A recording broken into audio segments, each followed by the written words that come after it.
I've been attached with the feeling of now waking up with you by my side. Talaga namang ito ang ating Donnie at Belle ay sobrang in demand at talagang kaliwat kanan nga ang kanilang mga projects at endorsement na talaga namang inaabangan at sinusuportahan ng maraming bablis ngayon. Pero ito na nga guys sa pag-uusapan natin dahil talaga naman ang serye ng ating couple na Can't Buy Me Love ay talaga namang marami pang hindi nakaka-move on dito.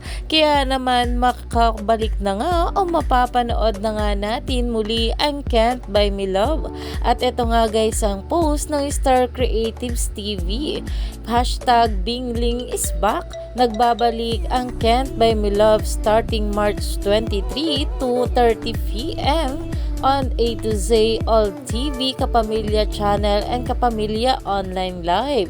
Iyan na nga ngayon ang pinag-uusapan. At ayon pa nga dito, bingo and bling tuwing hapon. At talagang tinagpa nga rito itong si Direk May Cruz Alviar. Alam naman natin kung gaano nga talaga kaganda ang nasabing serye ng ating couple na Can't Buy Me Love. Kaya naman ang maraming bablis ay super excited na ngang mapanood ito ulit. Kaya naman marami pa nga talaga tayong dapat abangan sa ating couple ngayong araw.